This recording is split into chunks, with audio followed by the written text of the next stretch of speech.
रुक जा दुष्ट।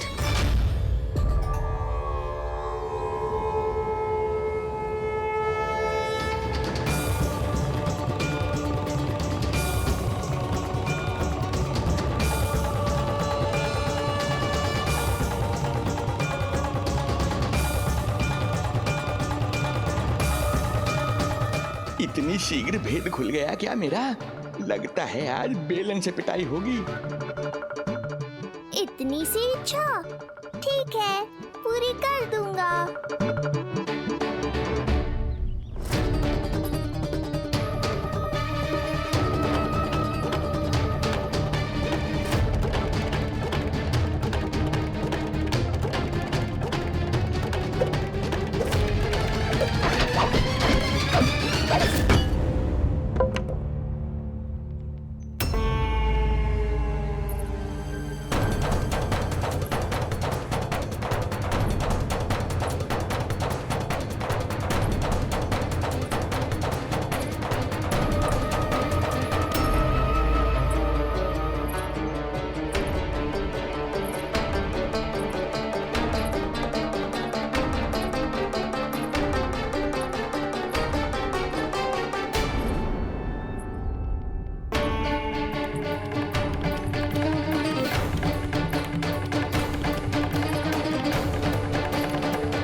क्या हुआ बाबा, डर गए? जे आपके लिए ना है, जे तो उस मधुमक्खी के लिए। कब से घूम रहे हो? जाने कहाँ से आ गए? आप ही बताओ, ऐसे कैसे घूमने दूं? मेरे लल्ला को डंक मार दे तो? हाँ लल्ला, क्या सोचो उस मधुमक्खी ने? मेरे लल्ला के आसपास घूमेगी और मैया देखती रहेगी। हाँ नहीं तो झूठ बोला तो मधुमक्खी से भी बुरी दशा हो जाएगी ढोंगी महाराज। बाबा वैसे आप यहाँ क्या कर रहे हो मेरे लल्ला के पास? वो हम बेटी अरे हाँ, आप भोजन खाने आए होंगे। हाँ। आज तनिक विलंब होगा बाबा। हाँ। वो जानकी ना आई। जे सब गोपियाँ जमुना जी के तट पर जा रही हैं। हाँ, जमघट करेंगी सब, बेरिया तोड़ के खाएंगी इसीलिए।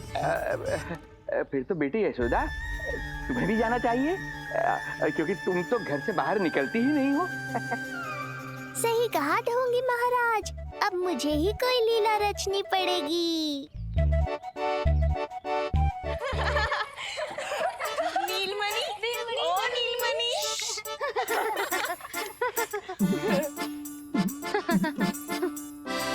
तुम सब तो घाट पर जाने वाली थी, गई ना? लल्ला को देखे बिना कैसे चले जाते? और आप भी तो आ रही है हमारे साथ। लल्ला, कौन आया है? हाँ, तू बुला रहा था ना, इसलिए हम सबके सब चले आए तुझसे मिलने। मैं कहीं ना जा रही। जा कैसे नहीं रही आप भी चलेगी हमारे साथ जैसे पहले चलती थी। अरे पूछना रही हूँ जशोदा जी, बता रही हूँ। अरे हम भी तो यही कह रहे थे, मतलब जाना चाहिए तुम्हें। मैं भी तो यही कह रही हूँ कि मैं नीलमणि को छोड़ के कहीं ना जा सकती। जे अभी तक यही धरना दिए हुए हैं। अरे कुछ भी मती बोलो, और जो बोलो तनिक धीरे बोलो, लल्ला उठ जाएगा। ना भाभी ना उठेगो। जो प्रतिदिन ऐसे ही और इसी समय गहरी और लंबी निद्रा लेते है। लेनी पड़ती है ताकि मैया को भी थोड़ा समय मिल जाए। लो, फिर क्या समस्या है? जब तक ये सो रहे है, आप चली चलो हमारे साथ। सो रहे है तो क्या हुआ? मैं लल्ला को अकेला छोड़ के ना जा सकती। अकेला कहाँ है यशोदा, हम हैं ना इसकी सुरक्षा के लिए। जाओ जाओ जाओ। और नहीं तो क्या, बस बैठकर निवाला तोड़ेगे तो इन्हें भी अच्छा ना लगेगा। कुछ तो करे, है ना महाराज? बालक के साथ साथ इसे भी मार कर ही जाऊंगा। ना, मैं मान भी जाऊं, किंतु मेरे भीतर जो मैया का मन है ना, वो ना माने को। मुझे क्षमा करो, तुम सब जाओ।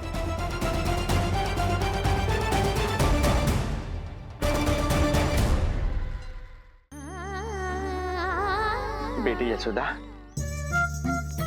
मैं जब से यहाँ आया हूँ तब से तुमने मेरी सेवा ऐसी की है जैसे मेरी अपनी बेटी करती हैं? तो मुझे भी सेवा का अवसर दो। तुम क्या चाहती हो? मैं तुम्हारे उपकार का बोझ लेकर चला जाऊं यहाँ से, और जब मेरा अंत समय आए तो तुम्हारा ऋण चुकाए बिना ही प्राण त्याग दूं। मानो तो भला, न मानो तो भला, किंतु सत्य यही है, तुम्हें विश्राम की आवश्यकता है। माँ की ऊर्जा से ही संतान अपनी शक्ति प्राप्त करती है। इसीलिए तुम्हें स्वस्थ और सदा प्रसन्नचित्त रहना चाहिए। यदि तुम प्रसन्नचित्त रहोगी तभी तो तुम्हारी संतान भी स्वस्थ और प्रसन्नचित्त रह सकेगी। जाओ पुत्री, जाओ। सुन लिया जशोदा जी, अब नीलमणि के लिए आपको चलना ही होगा। हाँ। जे है इसका ध्यान रखने के लिए। अरे किंतु बाबा को भोजन भी तो परोसना है। वो हम स्वयं परोस लेंगे। तुम जाओ बिटिया। हाँ हाँ, चलिए जशोदा जी। चलो चलिए आप जशोदा जी, चलिए।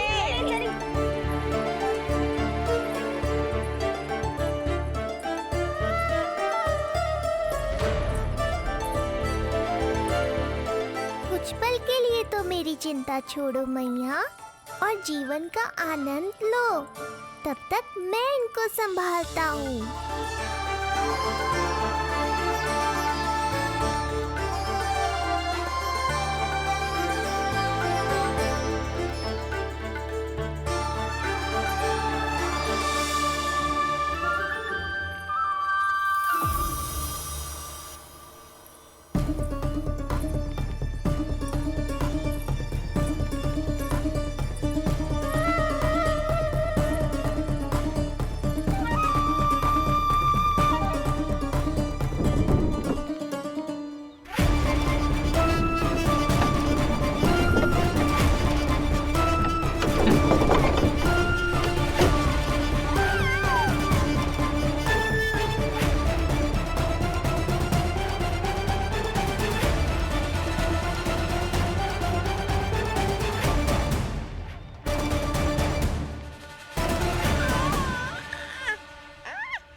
नदी का स्नान, अमिया, संसार भूल के मौज में मगन हो जाना, ऐसा लगता है जैसे ये सब तो मैं भूल ही गई थी। आज कितने दिनों बाद वही आनंद फिर से अनुभव करूंगी मैं।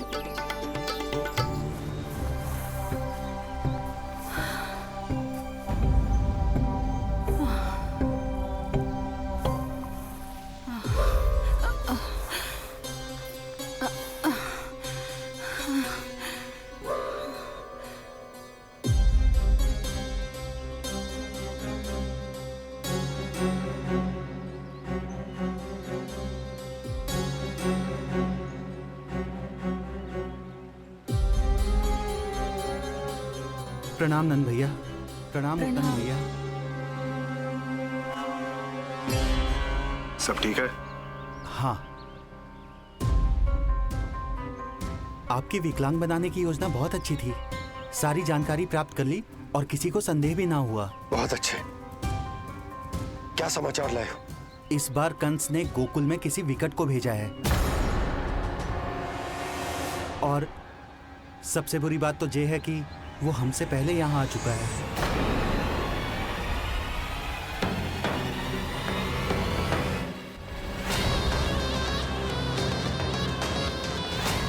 अब वहीं खड़े रहोगे क्या ढोंगी महाराज? नहीं, अब मैं तेरे निकट आऊंगा और उस महत्वपूर्ण कार्य को पूर्ण करूंगा जिसके लिए मित्र कंस ने मुझे यहां भेजा है। निसंदेह अत्यधिक समय लग गया, किंतु अंततः वो क्षण आ ही गया जब मैं तेरा अंत करूंगा। और वो व्यक्ति बहुत दिनों से गोकुल में रह रहे हैं। जे कौन है, कहाँ रहते है, इसका पता ना कर पाया हूँ। कोई तो सूत्र होगा जिससे उसकी पहचान पता चल सके। बस इतना पतो है नंदराज कि उसने कंस के साथ भोजन किया था। उस दिन विशेष व्यंजन बनाने का आदेश मिलो था हमें। तुमने देखो था उसे? कैसे वस्त्र पहने थे, कैसे शस्त्र है उसके पास? कोई ना कोई शस्त्र तो अवश्य होगा इस घर में।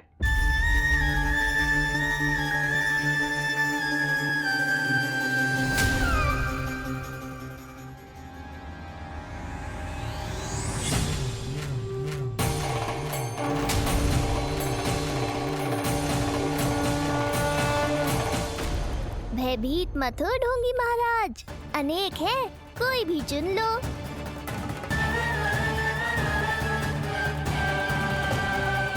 सूक्ष्म बुद्धि को किसी शस्त्र की आवश्यकता नहीं। तेरे लिए तो मेरे हाथ ही पर्याप्त हैं।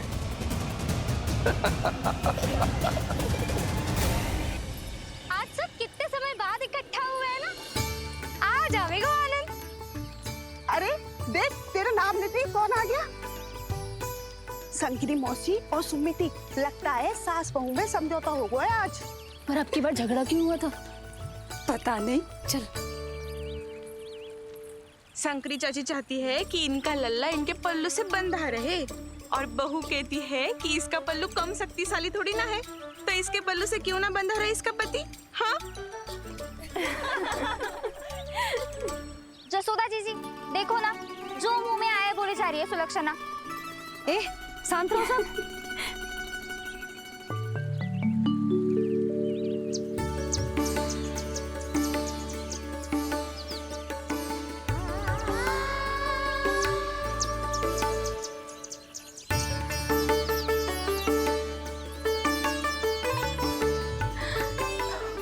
उन्हें देखकर लल्ला की स्मृति आ गई ना।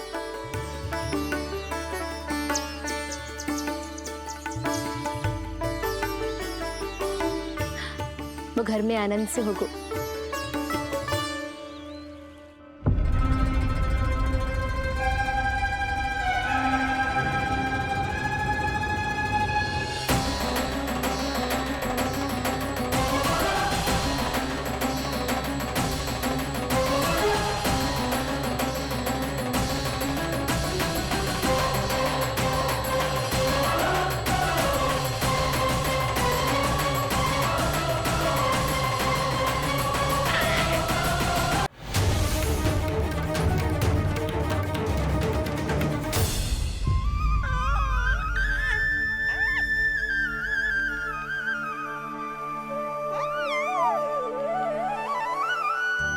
तेरी आंखें देखकर मुझे ऐसा प्रतीत हो रहा है जैसे मैं किसी शांत सागर में डूब रहा हूं, गहरे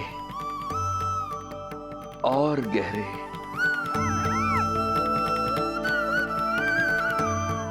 तेरी मुस्कुराहट तो ऐसी है जैसे प्रसन्नता की कोई लहर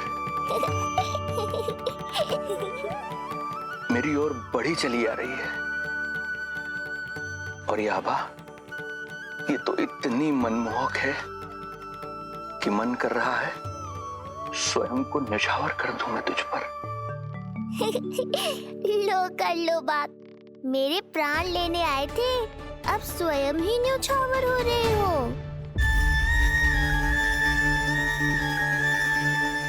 इतनी बड़ी भूल कैसे हो गई मुझसे? कैसे भूल गया मैं कि तू तो एक छलिया है। जैसे तूने सारे गोकुल वासियों को मोह रखा है, मुझे भी सम्मोहित करने चला था, किंतु मैं तुझसे सम्मोहित नहीं होऊंगा। जिस उद्देश्य के लिए मैं यहां आया हूं, उसे पूर्ण करके ही रहूंगा।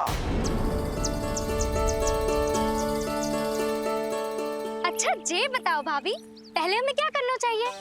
बोलो ना, पहले हमें स्नान करना चाहिए या पहले हमें अमिया तोड़नी चाहिए?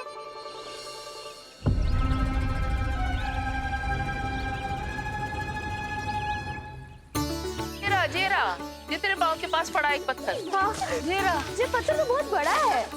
जानकी, इसी से जानकी ले।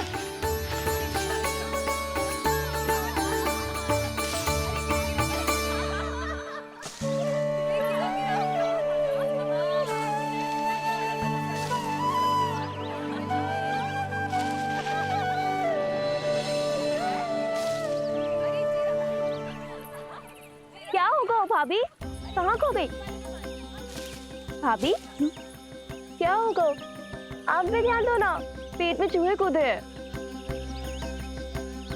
मुझे अचानक विचित्र सा लग रहा है।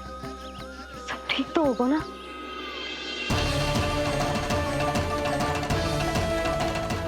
ये क्या कर रहे हैं आप?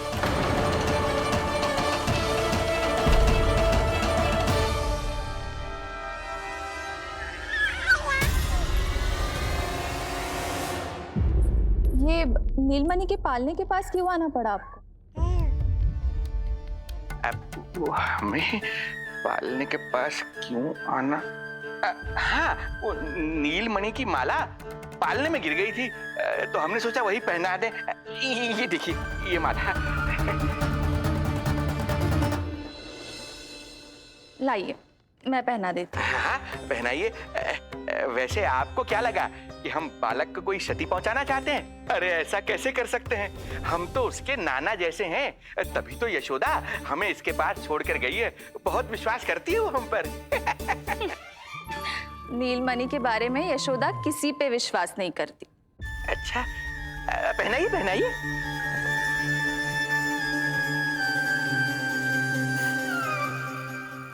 रुको अभी।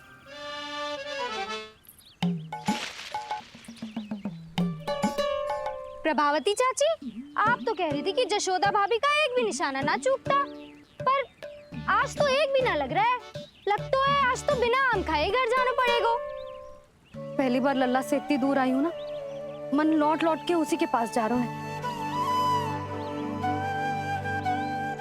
मुझे ना नीलमणि की चिंता हो रहा है, शायद इसीलिए निशाना ना लग रहा। अरे महाराज को छोड़ के आई हो ना तुम लल्ला के पास, और आते आते रोहिणी रानी को भी तो बोला है ना, कहा था कि नहीं? और नहीं तो क्या, इसलिए आप वहाँ की चिंता छोड़ो जशोदा जी, यहाँ ध्यान दो। जे बित्ते भर की छोरिया नाम में बट्टा लगा रही है। हाँ जी, लगाओ आम पे निशाना और दिखा दो कि नीलमणि की मैया हो। ये पत्थर चाहे भी ना तो अभी आपका निशाना चूक ना सके। हाँ जी, वरना लल्ला क्या कहेगा कि मैया ऐसे ही वापस आ गई, एक काम भी ना ले पाई। तो ये बात है, तो दो फिर पत्थर दिखाती हूँ मैं भी कि नीलमणि की मैया क्या कर सकती है।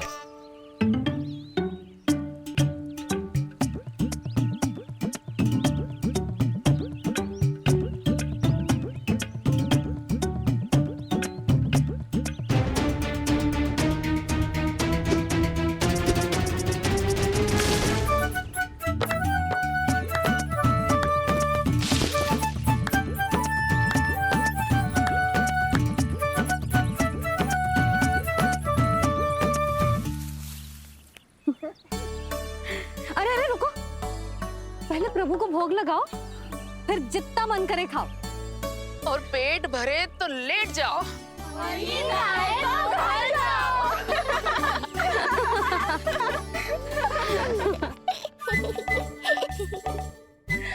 कौन हंस रहा है?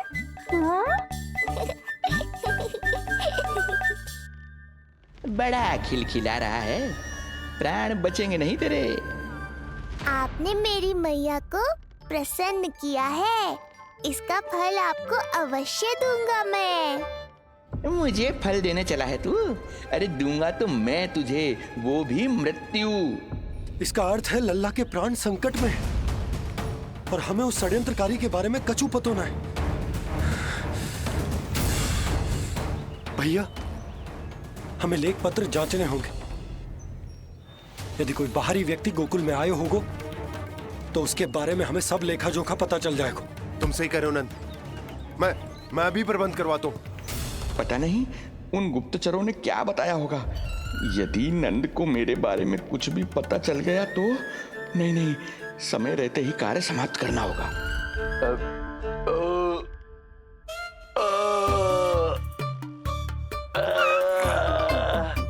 धीरे कीजिए महाराज, नीलमणि भयभीत हो जाएगा।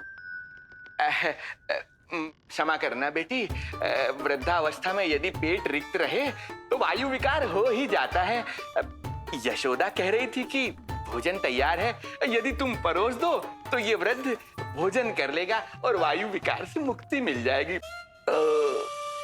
ताई जी, आप जाइए, इन ढोंगी महाराज को भरपूर शांति दूंगा आज। अभी लाती हूँ। तुम्हारा बहुत बहुत धन्यवाद बेटी, सुखी रहो, खुश रहो।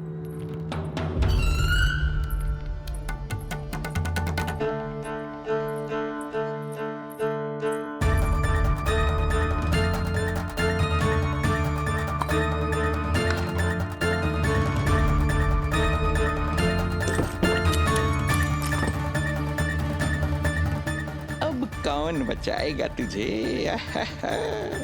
गोकुल में किसने प्रवेश किया, कब प्रवेश किया और कब यहाँ